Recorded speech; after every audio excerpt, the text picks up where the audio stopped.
అదే RTV app వార్తల్ని క్షణాల్లో చదివే అవకాశం ఉంటుంది. ఒక న్యూస్ పేపర్, ఒక టెలివిజన్ ఛానల్ మీ చేతుల్లో ఎప్పుడూ ఉంటాయి.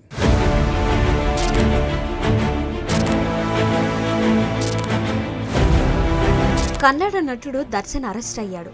ఓ హత్య కేసులో నటుడు దర్శన్ను పోలీసులు అరెస్ట్ చేశారు. నటి పవిత్ర గౌడ్కు అసభ్యకరమైన సందేశాలు పంపినందుకు రేణుకాస్వామిని కొందరు హత్య చేశారు. నటుడు దర్శన్ సూచనల మేరకే ఈ హత్య జరిగినట్లు తెలుస్తోంది. కన్నడ ఇండస్ట్రీలో ఈ హత్య పెద్ద దుమారాన్నే రేపింది.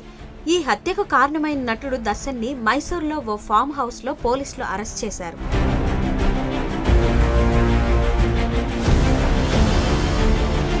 నటుడు దర్శన్తో పవిత్ర గౌడ కొద్ది రోజులుగా సన్నిహితంగా ఉంటుంది.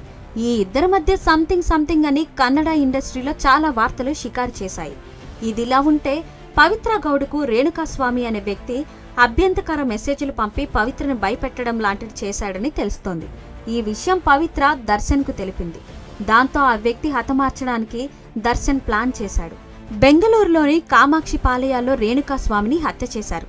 దర్శన్ సూచన మేరకే హత్య చేసినట్లు 4 నిందితులు అంగీకరించారు. ఘటన జరిగిన సమయంలో దర్శన్ కూడా ఉన్నట్లు తెలుస్తోంది. ఈ కేసులో దర్శన్ సహా 10 మందిని అరెస్ట్ చేశారు పోలీసులు. ఈ ఘటన జూన్ 9న జరిగింది. రేణుకాస్వామిని చిత్రదుర్గ్ నుంచి బెంగళూరుకు తీసుకువచ్చి ఓ షెడ్డులో ఉంచారు. ఆ తరువాత అతన్ని విచ్చలవిడిగా కొట్టారని తెలుస్తోంది. రేణుకాస్వామిపై దాడి చేసిన వారిలో దర్శన్ ఉన్నట్లు సమాచారం. ఆ తరువాత అతన్ని హత్య చేశారు. మృతదేహాన్ని కల్వర్టులో పడేశారు. దర్శన్ను విజయనగరం ఏసీసీ చందన్ బృందం అదుపులోకి తీసుకుంది. ఇదిలా ఉంటే దర్శన్ గతంలో చాలా వివాదాల్లో చిక్కుకున్నాడు.